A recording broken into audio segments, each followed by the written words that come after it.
एक साधु घाट के किनारे अपना डेरा डाले हुए था।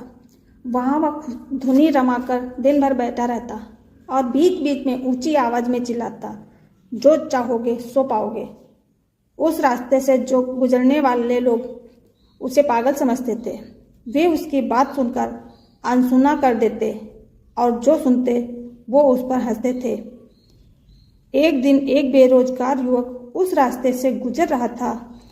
साधु के चिल्लाने की आवाज उसके कानों में भी पड़ी, जो चाहोगे सो पाओगे, जो चाहोगे सो पाओगे।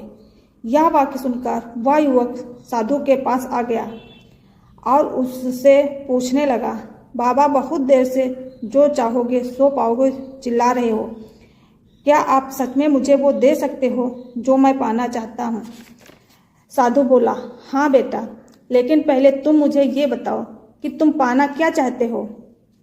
बाबा, मैं चाहता हूँ कि मैं एक दिन हीरो का बहुत बड़ा व्यापारी बनूं। क्या आप मेरी यह इच्छा पूरी कर सकते हैं? युवक बोला, बिल्कुल बेटा, मैं तुम्हें एक हीरा और एक मोती देता हूँ। उससे तुम जितने चाहे हीरे मोती बना लेना। साधु बोला। साधु की बात सुनकर युवक की आंखों में आशा की ज्योति चमक उठी। फिर साधु ने उसे अपनी दोनों हथेलियों को आगे बढ़ाने को कहा। युवक ने अपनी हथेलियां साधु के सामने कर दी। साधु ने पहले उसकी एक हथेली पर अपना हाथ रखा और बोला, बेटा, यह इस दुनिया का सबसे अनमोल हीरा है। इसे समय कहते हैं। इससे जोर से अपनी मुट्ठी में जकड़ लो। इसके द्वारा तुम जितने चाहे उतने हीरे बना सकते हो। इसे कभी अपने हाथ से निकलने मत देना।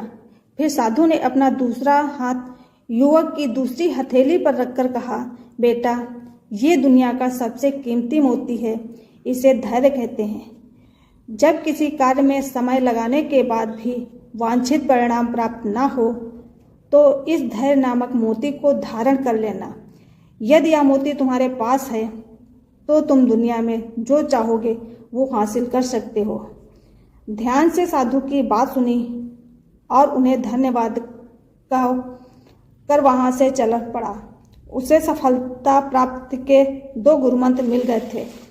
उसने निश्चय किया कि वह कभी भी अपना समय व्यर्थ नहीं करेगा और सदा धैर्य से काम लेगा। एक बड़े व्यापारी के यहाँ काम करना प्रारंभ किया। कुछ वर्षों तक वह दिल लगाकर व्यवसाय करता रहा, हर गुण सीखता रहा और एक दिन अपनी मेहनत और लगन से अपना सपना साकार करते हुए हीरे का बहुत व्यापारी बन गया। लक्ष्य प्राप्ति के लिए सदा समय और धैर्य नाम के हीरे मोती अपने साथ रखें। अपना समय कभी व्यर्थ न जाने दें और कठिन समय में धैर्य का दामन ना छोड़े। सफलता अवश्य प्राप्त होगी।